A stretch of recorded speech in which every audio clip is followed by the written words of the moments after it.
So now I would like to call upon Her Excellency, the Vice President of the Republic of the Gambia, Dr. Aissatou Touré, to deliver a statement and, of course, do the opening of the business forum today proper. Your Excellency, can we please stand up for the Vice President as she takes the podium?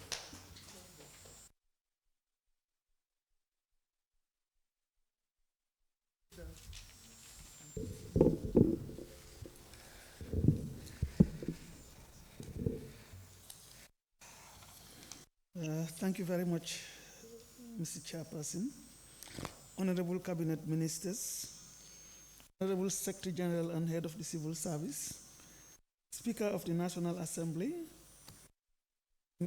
members of the National Assembly present here today, the representatives of UN agencies and other international organizations, members of the Diplomatic and Consular Corps, senior government officials, service chiefs, members of the media, distinguished guests, ladies and gentlemen, good morning to you all. All other protocols duly and respectfully observed. I begin by welcoming the Chairman, CEO, and the entire team of the African Leadership Organization, publishers of the African Leadership Magazine, Africa Infrastructure and Energy Magazine, as well as the African Amazon Watch to the Gambia.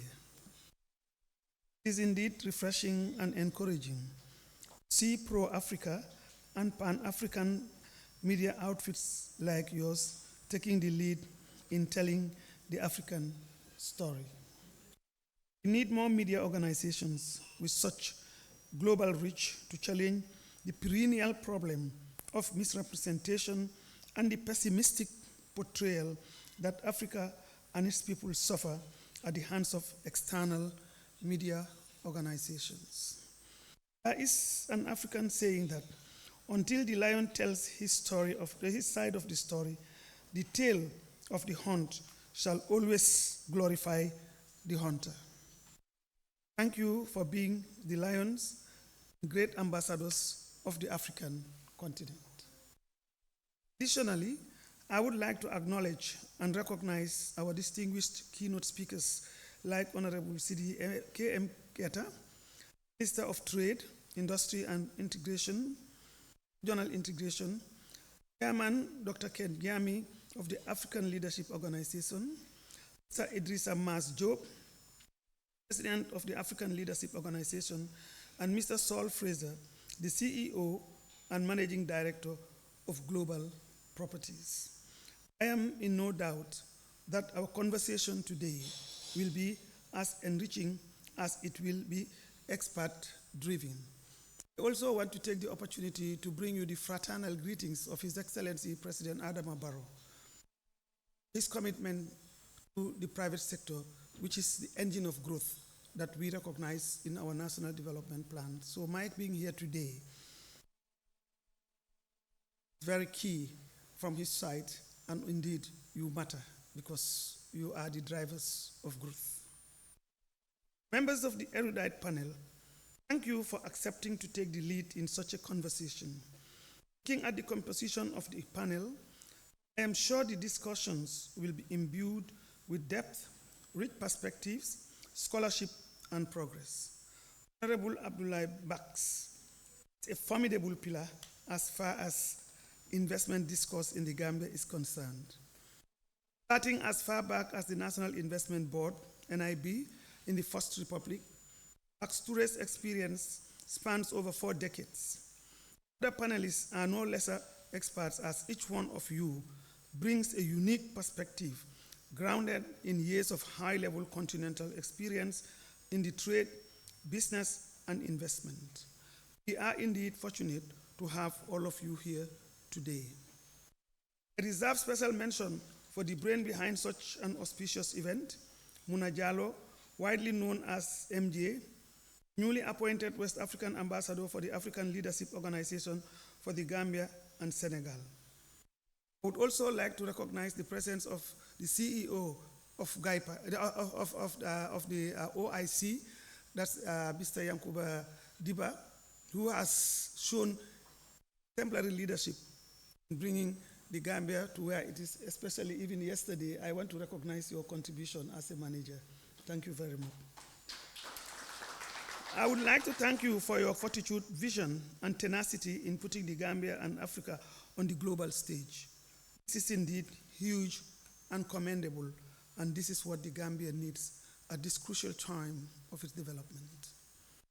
Ladies and gentlemen, I am particularly elated that I have been given the honor to deliver the keynote address today for fundamentally two reasons. First, it was on the 29th of October 2020 that I, as the Vice President of the Republic of the Gambia, precisely 1 year from today, have been invited by Amazon's Watch magazine to participate in an interview regarding the Africa Power Conference on the theme African Women in Leadership and the Glass Ceiling, breaking through and staying relevant.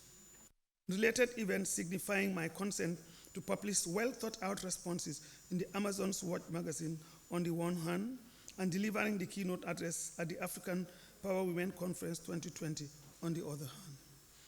I believe that conference was particularly timely and important, especially as it gives us the opportunity to highlight and discuss some of the challenges and progress we have recorded in recent times in terms of promoting and sustaining women's leadership in political, business, and other spheres of human endeavors.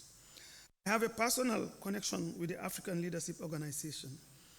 They have invited me before to some of their global Africa summits in London and elsewhere, and have successively featured the country and my personal journey several times. So I appreciate this. The second reason why I am excited is the fact that this gathering, particularly the theme of the discussion, could not have come at a better time, given that Africa and the world at large are beginning to recover from the untold damages and disruptions inflicted by the COVID-19 pandemic. Although, as a continent, we have not been as badly hit as other parts of the world, however, as a critical member of the global community, we are not and will not be immune from its consequences. However, we will continue to explore and seek meaningful collaborations to find tangible solutions that will serve the best interests of our people. Such gatherings and conversations are significant steps in that direction, and today is one of them. Ladies and gentlemen, the theme, cross-border trade in Africa, opportunities and challenges, are indeed apt, not to preempt the panel discussion, but cooperation through trade is one of the fundamental and dignifying ways that Africa can improve resilience. Trading among ourselves could have the single biggest bulwark against the economic shocks from COVID-19. Numbers are there for all to see, but unfortunately, we are not leveraging these treasure troves maximally. Total volume of trade from Africa to the rest of the world averaged $760 billion in current prices in the period 2015 to 2017, compared with $481 billion from Oceania, $4,109 billion from Europe, $5,140 billion from America, and $6,801 billion from Asia. However, the picture is a lot starker when one compares that to the volume of trade between and among ourselves on the continent. During the same period, 2015 to 2017, African trade, defined as the average of inter-African exports and imports, was around just 2%, while comparative figures for America, Asia, Europe, and Oceania were respectively 47%, 61%, 67%, and 7%, respectively. It's time for Africa to look at itself critically and be introspective to a great extent, not, of course, disregarding the liberalization principles, but rather trying to give it the best practice in engaging within ourselves, as earlier indicated by the earlier speakers. It is time to look at ourselves. The statistics are very stark. Ladies and gentlemen, this cannot continue, and the trend must change. I am glad that African countries realize so and have begun moving in that direction. It's against this background that my government wasted no time in embracing the African Continental Free Trade Area, which was signed by His Excellency in Rwanda. Political commitment of His Excellency is there, and therefore the enabling environment is already created. I'm equally happy to announce that the Gambia is part of the first 25 countries to ratify the agreement. The AFCFTA agreement, tens of millions out of moderate poverty, and to make African countries more competitive, greater market opportunities, and more trade and investment, leading to more jobs and enlarged market. Who can do that? The private sector has a key role to play. At the national level, the Gambia government, under the able leadership of His Excellency President Adama Barrow, has established domestic structures to support the implementation of the agreement. National Committee on ACFTA, as well as technical working groups, have all been established and launched. Sensitization and outreach activities for the general public, businesses, NGOs, and civil society have also commenced. Ladies and gentlemen, in conclusion, I would like to take the opportunity to urge the business community to take advantage of the opportunities and the broader market this agreement is poised to bring. I would also like to add that this is a great opportunity that Africa can show itself, can unleash its potential, and looking at each other, supporting each other, and move beyond our different wounds to enlarge the market. That is what the African Continental Free Trade Agreement is all about. On that note, I wish to thank all of you for coming and for your kind attention, and also for giving me the opportunity to address this August gathering. Thank you very much.